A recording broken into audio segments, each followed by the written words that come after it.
significa olhos de ressaca? Ressaca, gente, é aquela ressaca do mar. O que ele está querendo dizer? As ondas, é por isso que a similitude de Capitu com o mar, ela é constante. Capitu é o mar o tempo inteiro, tá? As referências com o mar no livro, sobretudo ligando Capitu ao mar, ela é constante no livro.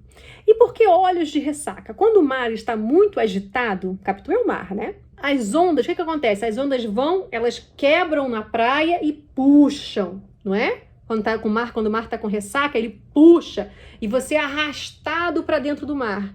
E é exatamente isso. Ela tinha um olhar que quando ele olhava para ela, sabe quando você não consegue parar de olhar para a pessoa como se o olho puxasse, como se fosse uma onda? Ele fala a vaga que puxa. A vaga é onda, gente, tá? Tem um capítulo no livro em que ela tá contando dos sonhos dela pro Bentinho, justamente ali no quintal onde eles brincavam, né? E ela tá justamente com o cabelo solto na minissérie, no livro não, mas na minissérie ela tá com o cabelo solto e ela vai usando o cabelo, né, pra ir dando essa sensualizada. E ela vai contando um sonho em que eles subiam, ela estava junto com ele, olha aí, ele habitava os sonhos dela, né? Só que o sonho dela era o seguinte, eles subiam o Corcovado voando, né? Eles iam voando pro Corcovado, olha isso, olha isso. E lá em cima, o Corcovado é onde fica o Cristo Redentor hoje em dia, porque naquela época o Corcovado no Rio de Janeiro não tinha o Cristo Redentor, tá? Lá em cima eles encontram anjos que perguntam os nomes deles para darem outros anjos que tinham acabado de nascer, ou seja, uns anjinhos bebês, assim, veja, que sonho. E ela vai sensualizando de um jeito quando ela conta essa história, gente, mexendo no cabelo e tal, e eu dizia, menina, de onde você veio? Tem mais de você aí no mundo? Eu gostei de você, menina. Maluca. Você sonhou comigo ontem? Não. Mas eu sonhei que subíamos o Corcovado pelo ar. Depois dançávamos na lua e vinham os anjos perguntar nossos nomes para dar-los a outros anjos que acabavam de nascer.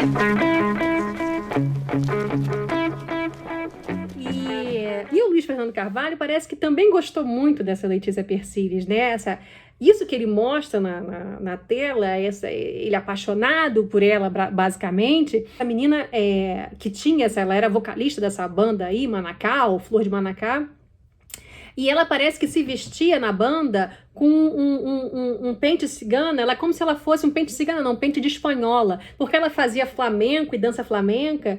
E como isso se remete aos olhos de cigana, oblíqua e dissimulada, que o José Dias já tinha falado dela. Vejam como a própria Letícia Persílias, em pessoa, ela já encarnava uma cigana oblíqua e dissimulada, não sei, mas já encarnava essa espanhola, né? Essa sevilhana, essa cigana aí.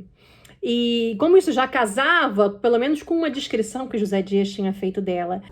Buscar a Capitu foi, antes de mais nada, fazer uma busca de mim em mim mesmo, fazer um resgate de coisas de minhas características que estavam perdidas. E é engraçado que ela também tem olhos de ressaca, porque se você olhar para o olhar dela, você já vai dando essa hipnotizada, né?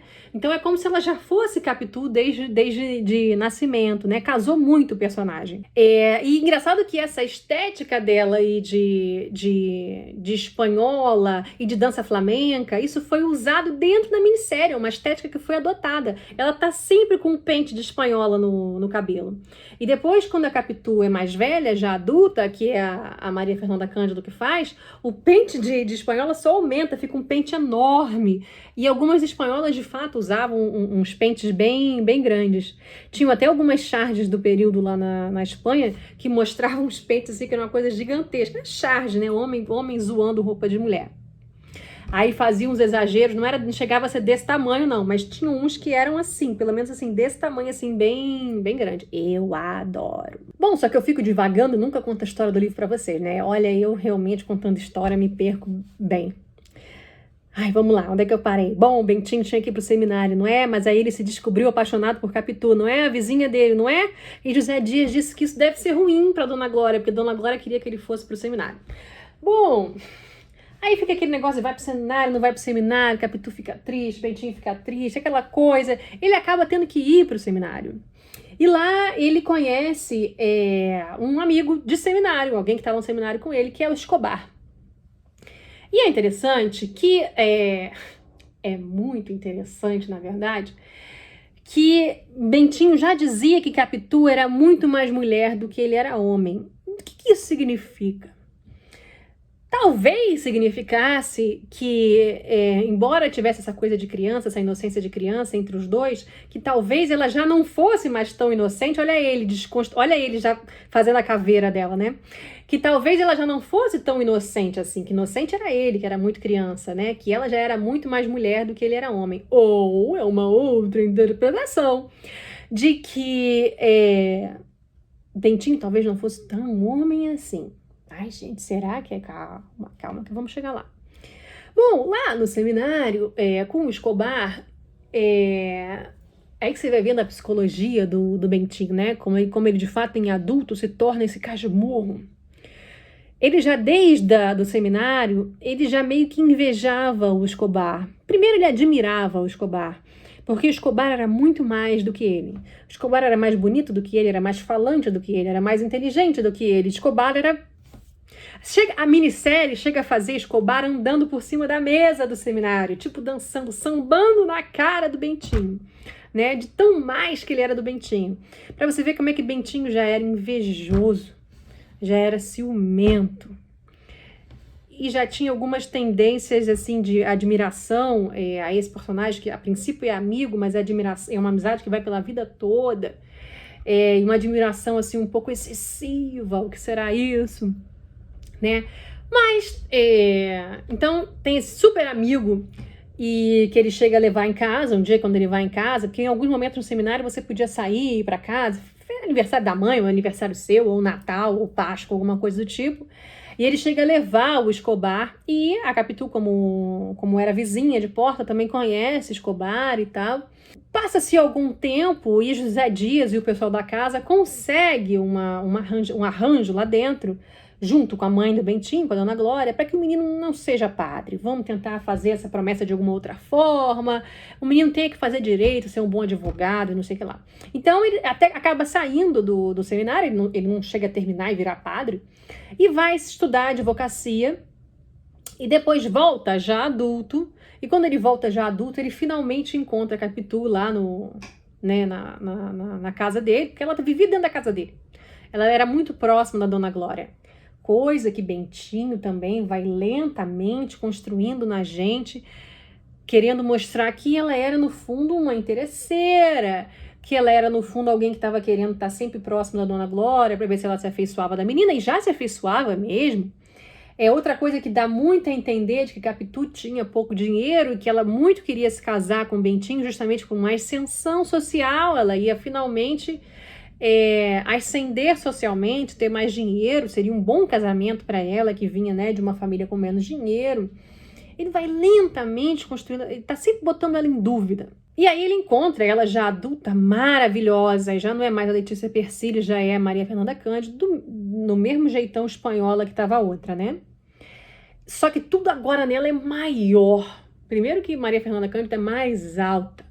A roupa tá mais larga, com maior amplitude, o pente tá maior, tudo ali é maior, tudo é mais. Capitu, a ressaca tá com onda mais alta.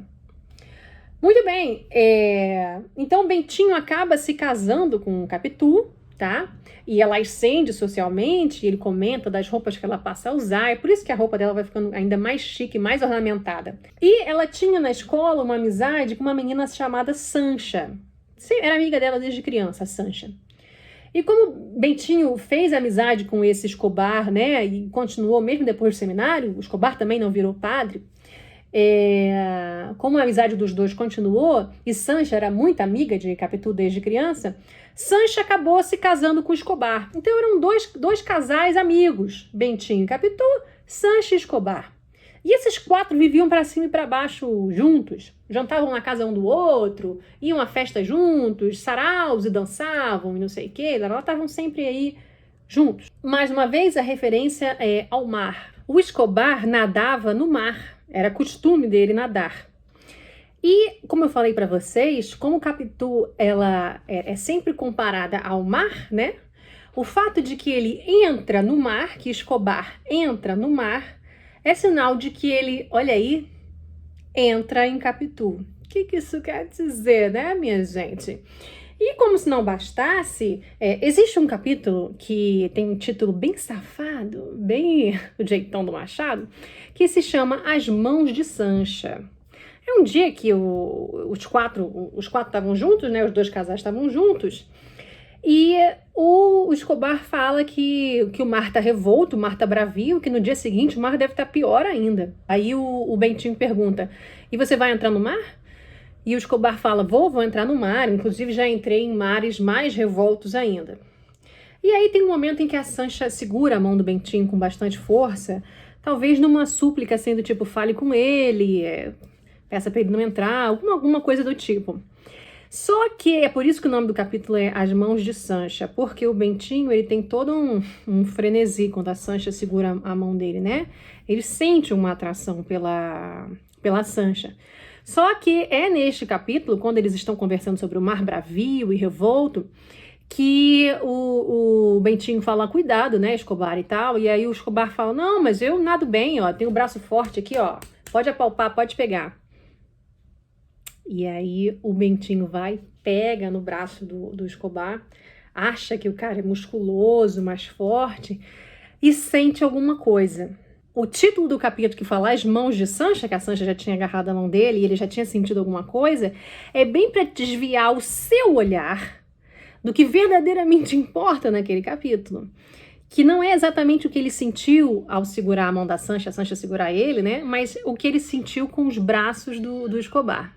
Muito bem, e o Escobar no dia seguinte, ele entra no mar bravio, né? No mar de ressaca, olha aí os olhos de ressaca. Porque ele costumava entrar no mar, né? O que será isso? E ele morre no mar. Ele morre no mar, gente. Ele morre numa ressaca. O que será que isso quer dizer? Muito bem, mas é no enterro do Escobar, ali no velório, quando o Capitu fica olhando fixamente para o morto, de um jeito tão fixo e apaixonado, segundo a interpretação do Bentinho, que ele descobre pelo olhar dela que ela traía ele com o Escobar. Então, inclusive, a minissérie grava, né? O Luiz Fernando grava o olhar da Maria Fernanda Cândido de uma forma tão intensa, que é quase como se fosse realmente a vaga da praia te puxando para dentro, e os olhos dela mataram o Escobar, né? Ele morreu no mar. É quase como se fosse o Bentinho tentando matar o Escobar, por saber que ele entrava naquele mar. O livro, ele vai tentando te convencer que Capitu traía o Bentinho, né? O Bentinho vai tentando te convencer disso o tempo inteiro. Inclusive porque a Capitu tinha tido um menininho.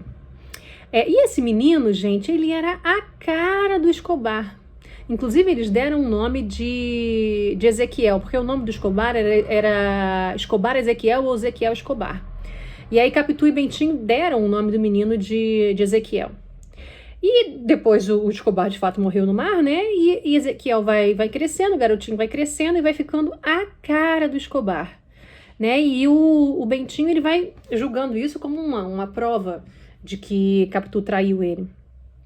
Só que o livro, ele também tem um outro capítulo que falava que a mãe da Sancha, tinha um quadro lá na casa da Sancha, que tinha a mãe da Sancha pendurado na parede, e um dia foram eles lá e viram como a mãe da Sancha parecia com Capitu, e elas não tinham parentesco nenhum, e como os personagens ficaram assim admirados com como as pessoas às vezes sem parentesco nenhum podem se parecer. Apesar disso, o Bentinho vai nutrindo a certeza de que a Capitu traiu ele, acaba que ele mela a relação com ela de uma forma muito, muito severa, ele chega a acusá-la disso, e assim, como ele é um pulha, né? Ele não tem coragem de fazer nada. Ele primeiro não tem coragem de se separar dela, porque a sociedade vai ficar falando. Então, ele pensa no que fazer, então. Ele chega a pensar em matar o menino, ele chega a pensar em colocar veneno na comida, na bebida do menino, mas não tem coragem. Ele pensa em se matar, então ele próprio se matar, mas ele também não tem coragem. Então, como ele também não tem coragem de se separar, porque a população ia ficar falando, ele faz com que Capitu e o menino vão morar na Suíça, vai mandar os dois para a Europa. E, de fato, os dois vão morar na Suíça por anos e anos e anos. Acabam que eu acho que os dois morrem lá depois de muitos anos. Só que por muitos anos o Bentinho ia à Europa. Anualmente ele ia uma vez à Europa, passava um mês lá, um mês de férias, para que todo mundo da sociedade achasse que ele estava indo visitar a mulher e o filho que foram viver nos ares europeus dos Alpes suíços. Só que não, ele ia à Europa, gastava esse dinheiro, cruzava esse oceano só para poder ficar bem aos olhos da sociedade, para que ninguém ficasse no disse-me-disse. Uma outra coisa interessante da estética da minissérie é que não foi só o visual da Letícia Persiles, um visual pré-minissérie que foi adotado dentro da minissérie, que aconteceu, não. Mas também uma inspiração de um clipe de música. Existe uma banda chamada Beirute que faz uma música assim muito, como é que eu falo? Uma música muito cigana e com instrumentos muito ciganos. E o nome da música é Elephant Gang. E se vocês virem o clipe dessa música, vocês vão ver que a estética é muito a estética da minissérie também, né? Sobretudo os instrumentos musicais que por vezes a própria Capitu menina usa na minissérie, o jeito dela de dançar também. Eu também vi algumas inspirações no jeito dela de dançar, com aquela menininha dançando na praia do filme O Piano. Vocês lembram? Eu já trouxe o filme O Piano aqui, tem um link aqui em cima para vocês verem. Então as inspirações são muito variadas, né? Mas a música e a estética do clipe dessa música combinaram muito com o que o Luiz Fernando Carvalho estava pensando. E eu também achei interessante que quando o Escobar morre afogado na minissérie, né, quando eles resolveram filmar isso, eles fizeram de uma forma bem teatral, assim, bem mesmo, de um jeito bem cênico de fazer. Eles pegaram um tecido grande azul, ficaram balançando, e o cara ficava dentro daquele tecido azul ali, por cima, por baixo, como se estivesse afogando, e morre. No próprio clipe, né, do Elephant Gun, tem uma cena dessa com um tecido também, o pessoal dançando, né, como se fosse uma água. Outra coisa que eu acho bonita é que, como vocês podem ver, Capitu é um personagem que domina a vida do Bento Santiago, né, do Bentinho, a ponto dessa suspeita doentia que ele tem sobre ela amargurar a vida dele como um todo, destruir a vida dele como um todo, né? Ele tinha amizades, ele tinha uma mulher, ele tinha um filho, e ele destrói tudo isso, né? Então, a dominância que ela tem sobre ele é tão grande, por causa disso, o Bento Santiago, né, já mais velho, esse senhor que mora aí lá longe, que tem que pegar um trem para voltar para casa, ele tá sempre lá, quando ele narra na minissérie, ele é um narrador, então ele tá sempre ali presente, narrando, já bem envelhecido, né? Inclusive, o texto da minissérie, o texto que é lido, que é falado por esse narrador, e também o texto que é falado pelos personagens, é exatamente o livro, né? Não tem muita adaptação nesse sentido, não. Sobretudo no que o narrador fala, é o livro, é como se ele estivesse lendo o livro. Isso é muito bom, eu achei, não mexe no Machado não, que ele não precisa ser mexido, isso eu achei legal. Mas então esse narrador já mais velho, ele segue uma linha que a Capitu, ela amarra um giz, tipo aquele giz que ela usou para desenhar no muro, né, Capitu e Bento. Ela amarra um giz num pedaço de madeira e fica arrastando esse giz pelo chão, né, do Automóvel Clube, desse prédio que eu falei para vocês. E o Bento Santiago, já mais velho, né, ele vai andando por cima dessa linha que ela traça. Ou seja, ela ordena a vida dele, né? O que ela traça, o que ela faz, o que ela fala, ele vai atrás, ele vai por cima, né? Ela domina a história dele. E uma outra coisa que também é interessante é que, como essa Capitu que é apresentada no livro é uma versão do Bento Santiago, do Bentinho, né, do Dom Casmurro, a gente não conhece ela de verdade, a gente conhece a versão que ele traz dela. Então, na verdade, ela é ele, né? Tanto que no final da minissérie, o Luiz Fernando Carvalho resolveu colocar esse narrador, esse Bento Santiago, esse Dom Casmurro já mais velho, vestido de Capitu. Bom, então é isso, pessoal. Eu espero que vocês tenham gostado, né? Essa minissérie é uma minissérie que eu gosto bastante. Gosto muito do diretor, Luiz Fernando Carvalho, gosto dos atores que ele escolheu, né? O Michel Melamed também é muito bom, que faz o Bento Santiago já mais velho, né? Que faz o Dom Casmurro e faz ele adulto também. E o figurino é da Beth Filipek, né? Seria muito interessante se um dia a gente pudesse conversar com Beth Filipek, né? Ia ser um sonho realmente, que a gente podia perguntar muita coisa pra ela. Então, gente, ó, beijos, se inscrevam no canal, deem like no vídeo, tá certo? Depois dá uma checada pra ver se vocês estão inscritos mesmo, tá? Vamos ver se a gente consegue chegar a 100 mil aí, tá bom? Beijos.